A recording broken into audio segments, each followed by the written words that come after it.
Wendy and Danny were gathered in the sight of God and the presence of witnesses to unite you in marriage.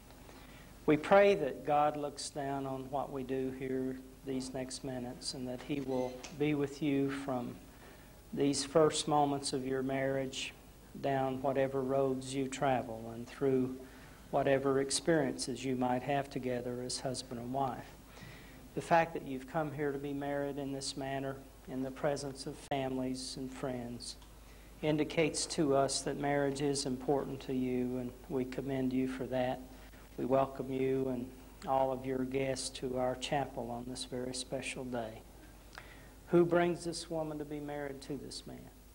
Her mother and I. Thank you, sir. Be seated.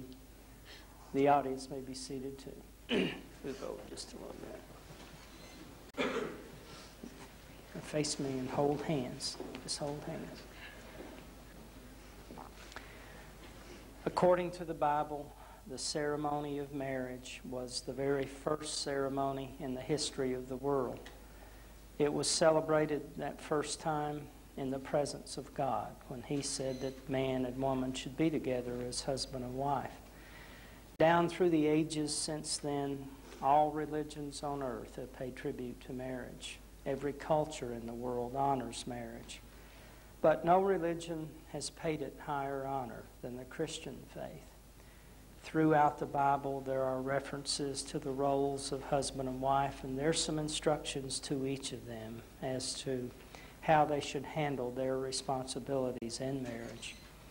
The Apostle Paul contributed to that, and he wrote what might be the best marriage advice ever written when he said that husband and wife should approach their marriage in the same manner and with the same love and devotion as Jesus had shown to the church. And what he meant was that Jesus had given his life. He had given everything.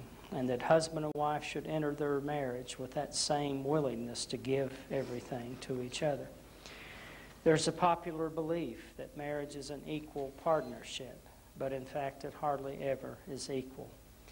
If we could measure the contributions of individuals in any marriage, any time or any place, we'd probably find that one of the partners is giving more to the marriage at that time than the other. But in good marriages, this changes from day to day because it is impossible for two people to give exactly the same energies and the same emotions into a marriage on a daily basis. Work schedules and health and travel and many things prevent that. But if you follow the apostles' advice and enter your marriage with this willingness to give everything, down through the years of your marriage, maybe these contributions will equal out. Maybe at some later time you'll reach that ideal state of having an equal marriage.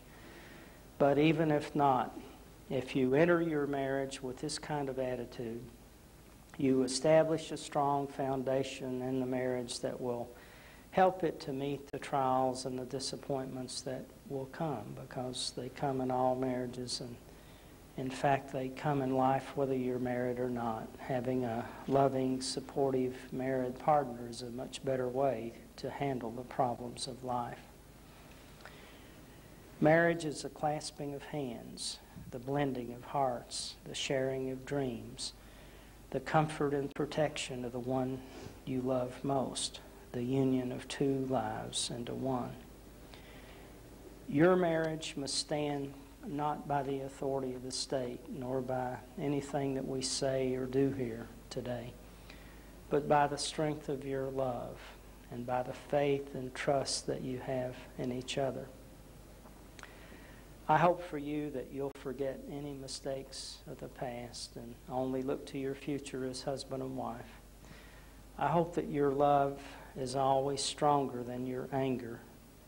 I hope that you recognize the wisdom of patience and compromise in your married relationship.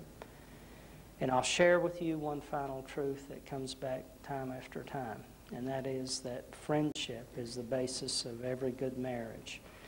If you young people are not best friends already, chances are you will be.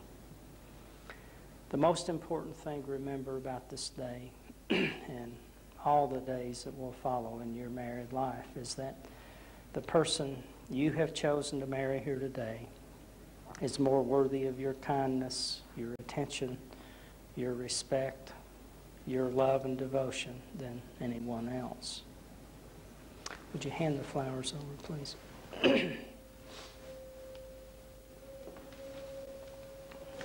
Will you face each other and hold both hands?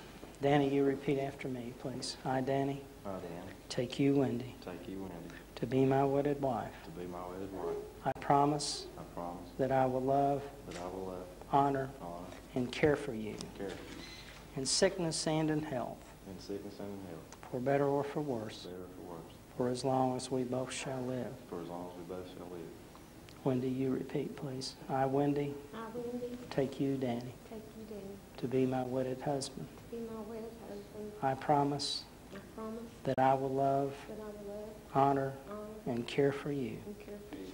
In sickness and in health. In sickness and in health. For better or for worse. For better or for worse. For as long as we both shall live. For as long as we both shall live. These rings that you're about to exchange are small in size but very large in meaning. They're made of